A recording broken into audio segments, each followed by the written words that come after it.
Welcome to UO Today. I'm Steve Shankman, Director of the Oregon Humanities Center.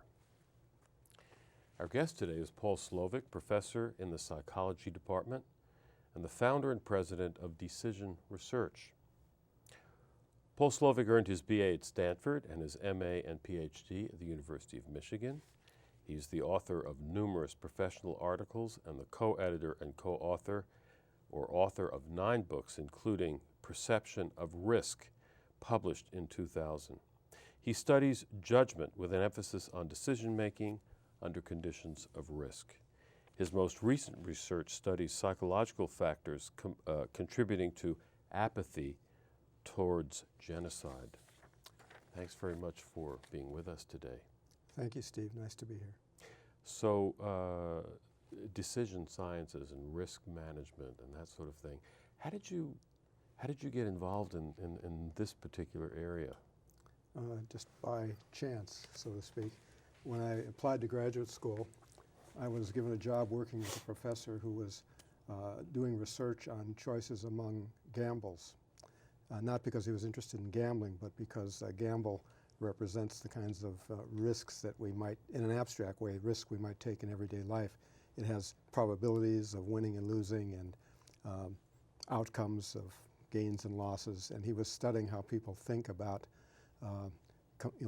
integrating that information when they make a judgment about a risky situation. So I got caught up in that, and almost 50 years later, I'm still doing it. You're still doing that, Yeah. and so and you continued in that vein. And were you a founder of the decision sciences? Well, that came somewhat later. I started to do these studies, experimental studies, preferences among gambles and other simple risk options.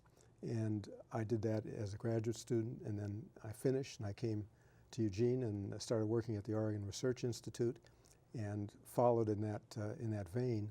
And then around 1970, I was introduced to a geographer named Gilbert White, who was one of the founders of research on risk perception, particularly as it relates to natural hazards. So he was studying how people behaved on floodplains or in earthquake zones. And he knew that I had been studying risk for a number of years, and he asked me a bunch of questions that I was much embarrassed by not being able to answer, like, why is it that people after the flood always return to the same spot, and risk it again? The same thing with earthquakes. And he had a bunch of important questions about risk-taking, not in the laboratory, but in the real world. And then that got me interested in broadening my focus and starting to look at risk in a broader sense, kind of what we called societal risk-taking, not individual risk-taking, but societal risk-taking. Such as? Such as how do people think about and make decisions about nuclear power, about chemicals, such as medicines or pesticides, DNA technology, all sorts of real-world risks, as opposed to the abstract situations we were studying in the laboratory. So the Center for Cognitive and Decision Sciences, is that still? Well, that's again a relatively more recent development out of the university. But are you related to that? Well, I'm a member, but I haven't been. I wasn't a founder. I haven't been as active as I should be in that center. But I came here to work at the Oregon Research Institute in 1970. I'm sorry, I came here to work at the Oregon Research Institute in 1964. In 1976, with Sarah Lichtenstein and Baruch Fischoff, we founded Decision Research, which is another research institute near the campus, but separate from the university. Then in 1986, I was invited to join the university on the faculty in psychology. I see. And I decided to do that, but I indicated that I had another life also outside the university, and I had to kind of split my time. And so I've been splitting my time between the two positions for since 1986. I see. So I didn't really come to the university until '86. I'd been here 22 years before that. Right, in the institutes that are... In the institutes, right. Exactly. So, and how did you make the transition, if it was really a transition, from decision sciences to the work you've been doing in regard to genocide? Well, it's again, the link is risk. Genocide is a sort of a special form of risk to populations, to large masses of people, and the risk is coming not from nature, but from humans, from leaders of various kinds who decide to who are abusing the people that they have power over. So it's a special form of risk. And one of the things that I had noticed in my experimental research was certain forms of insensitivity that people had to numerical information. In situations far removed from genocide, but just in dealing with numbers, and that we don't always get the meaning from numbers that we think we do. And I came upon, well, over time I came to understand why that was, and that is because numbers, as well as other types of information, have to convey feeling in order to be truly meaningful. And if the information isn't linked to a feeling of something being good or bad, then we're deficient in our understanding of it. And then that linked to the work I was doing on numbers, and I realized that certain numbers don't create feelings in us because it's just, we can't relate to them. We can relate to another individual in distress, and we see someone who's in need, and we kind of bond with them in some way, or empathize and feel their plight. But it's not so easy to feel the plight of millions of people. It's just a number. Well, but on the other hand, and I'm sure your research is absolutely accurate, but we have this notion of 6 million with the Holocaust, and people seem to have that number fixed in their mind. It has almost an iconic status in the world, doesn't it, somehow? I mean, I don't think we can really maybe visualize what that means. And there was that movie Paperclips that tried to bring that home. But somehow that number 6 million is sort of part of the psyche, at least of the Western world, don't you think? Yes, and as you mentioned, there's school children, I think it was in Tennessee, tried to grasp that. What is 6 million? So they collected 6 million paperclips. It wasn't an easy job. Exactly. And they made it into a display, and I think that's very important. We also had a display here at the university on the lawns not too long ago of flags, thousands and thousands of flags representing American and Iraqi deaths in the recent Iraq War, again to bring home kind of the reality underneath the numbers. And so there's a saying that statistics are human beings with the tears dried off. Yeah, exactly. And so the question is, well, how do we put those tears on this information? And so I think we have to try to go beneath the surface and think about the human beings that are represented by the numbers, and try to relate. And I think what our research shows is this is not always easy for us to do. It's we rely very heavily on our feelings to guide us through the world, and our feelings let us down in the face of these large abuses of humanity. Yeah. Well, let's see. We have 6 million Hitler, Stalin. What's the latest figures with Stalin? I don't know, 20 or 30 million. 20 or 30 million. Yeah. And Mao? Many million. Many million. Yeah. It's at least, I think, important to have those figures, and then maybe we can start thinking about.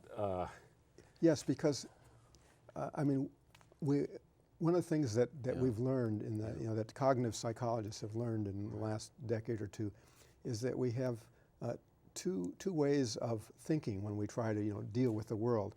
One is a fast intuitive mode, which in our jargon we call system one. It's just, kind of automatic. Sometimes we're not even conscious of, what's influencing our behavior. It's like perception.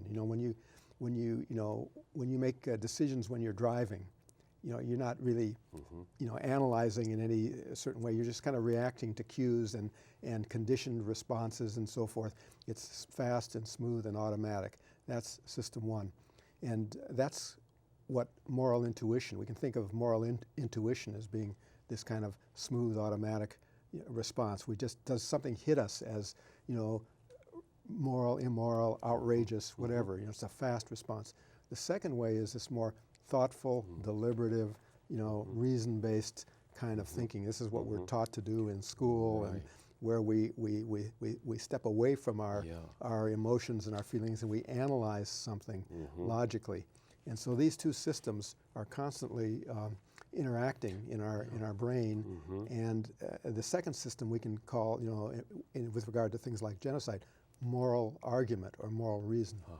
And what our research shows is that most of the time we're operating on system one, our moral intuition, and moral intuition fails us because it can't handle the large numbers. It can handle the relating to an individual or a small group quite well, but often it numbs over, what we call psychic numbing, when the numbers get large.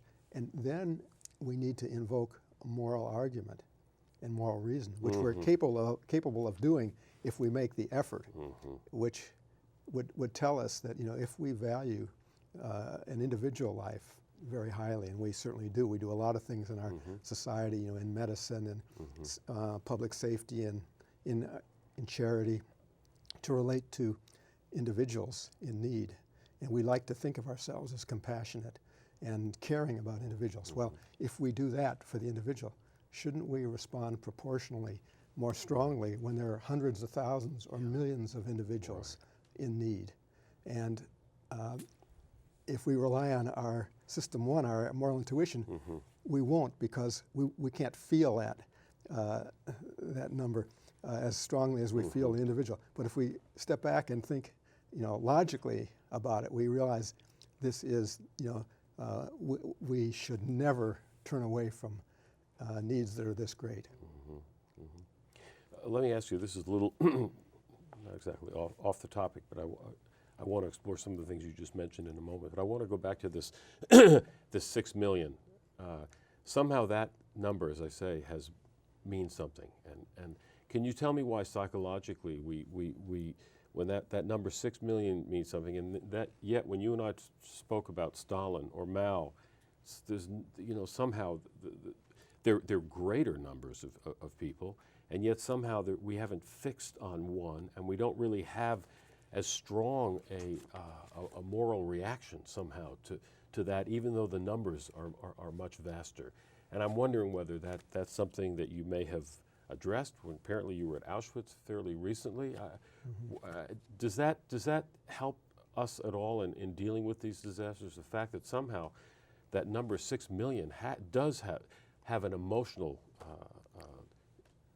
evokes an emotional reaction. Yes, that's a very good question, because this intuitive emotional system works through images and associations that carry feeling.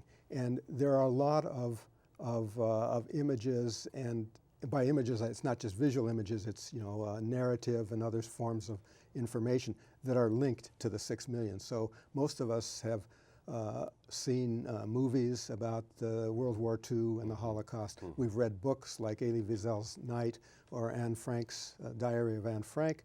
We've got a lot of connected material that is kind of linked associatively to the 6 million. So when we hear 6 million, we just don't think of 6 with 6 zeros after it. We suddenly call up all these other associations and knowledge that we have, which carries feeling and emotion. So we can relate to the 6 million in ways.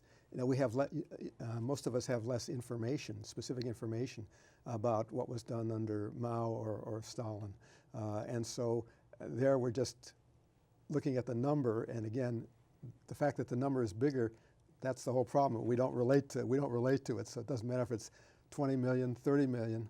You know, if you believe that Stalin killed 20 million people, and you think about that being bad, which certainly you would, and then suddenly you learn that, oh no, it was 30 million, you wouldn't feel any different. Mm-hmm. There's 10 million more people who, there, but your feelings wouldn't be any different. That's the problem with the feeling system. Is very limited there. You know, it's very strong between 0 and 1, and it's still strong for 2, and it starts to level off as the numbers get larger. It starts to flatten off, and then it doesn't respond much anymore. And what if you said 10 million paraplegics or something? I mean, or you know, gave it a sort of something that the mind could grasp as to the type of genocide that, you know, who these victims were in particular. Wouldn't that stir up the emotions a bit? A bit, and maybe for a short while. And again, another problem with the emotional system is that it's, you know, our feelings are shallow and transient usually. That other things, you know, impinge and interfere. Other things, you know, right in front of us, you know, all our day-to-day concerns and worries also, you know, are laden with feelings, and then they come in and they kind of disrupt our the feelings we may have about these other more global, distant problems, and they take over and distract us, and we forget about the others. So I think it's Barbara Kingsolver talks about the emotions in one of her books, and how transient. And she says, well, you know, you can open the newspaper and read about 100 people dying, you know, in Iraq or in Israel, and you think how very sad that is. And then you turn the page and you look to see how your favorite sports team did. You know, and if your favorite team lost, then you get really emotional. Then you know you're upset about that, and the other is gone. I mean, so it's not that we can't relate. When we do relate, it's short and shallow and transient.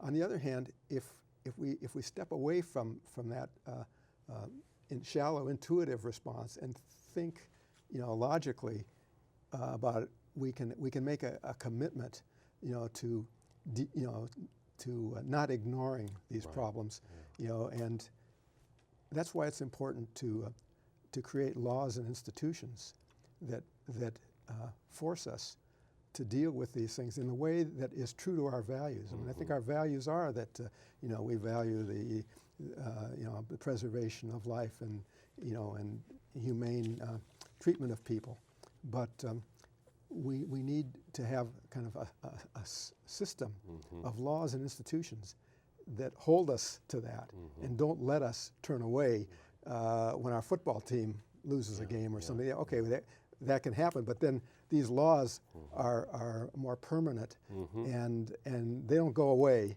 and they can't be ignored, and that's what we need to depend on here. Now, I want to come back to that for a second. I want to take you in a direction that your work hasn't necessarily been involved with, but what about the people that, I mean, how do people murder? I mean, even, you know, one person or 10 or 20.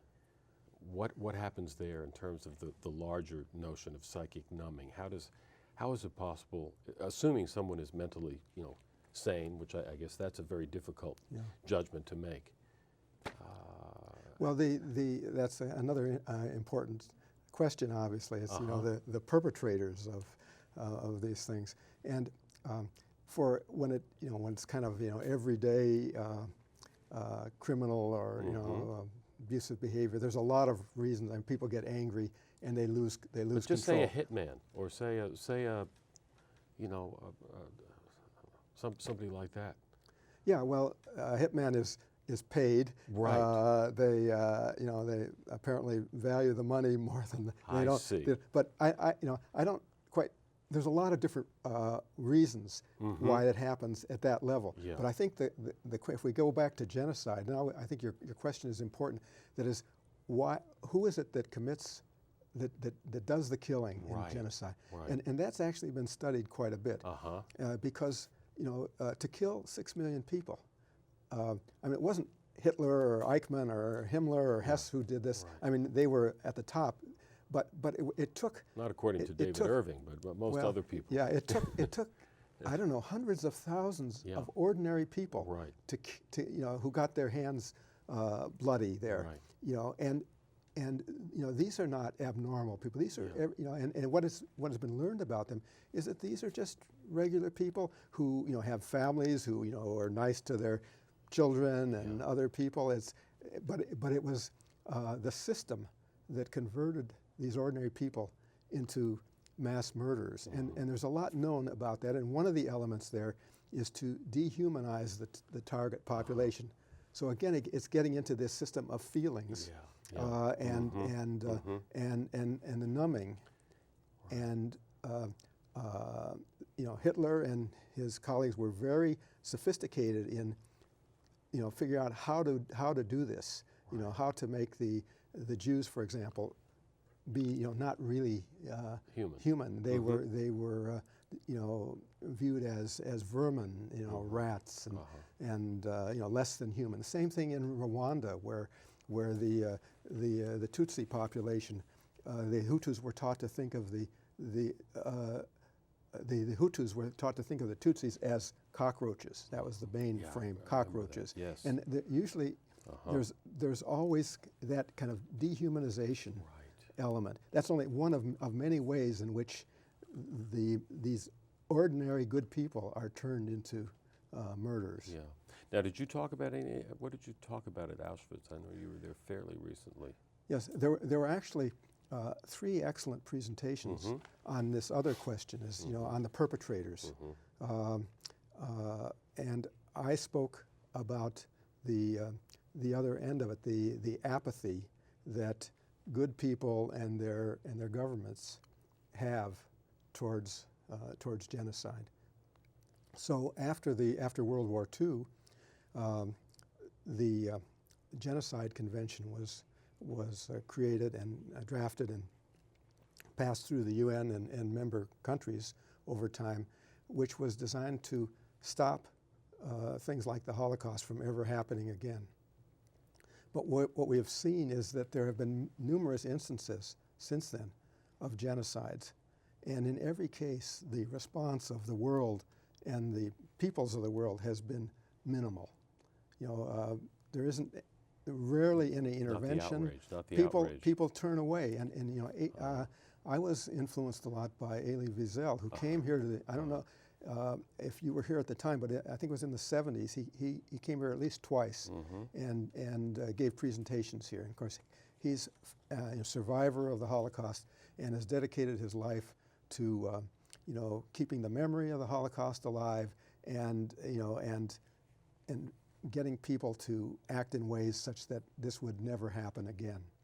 And despite his good efforts, despite all the incredibly fine museums we have, like we have the Holocaust Museum in Washington, we have Yad Vashem in Israel, we have other museums around the world documenting this, it still keeps happening over and over again. And every time it happens, the world looks aside. At the same time that we're doing so much in medicine and other endeavors to extend human life by a few months or a few years or whatever, we spend huge amounts of money to do that. We have elaborate criminal justice systems so that if someone is abusive to someone in our society or kills someone, we bring them to justice. At the local level, at the small scale, we're very attentive to these human rights and other rights.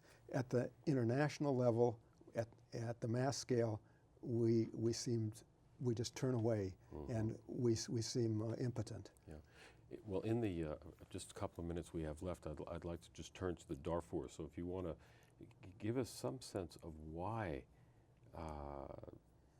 Darfur has not grabbed people's imagination enough to really, I know there's been a lot more done recently than there had been in the past, but you want to just talk about that, because I know you've been very involved in that particular instance of genocide.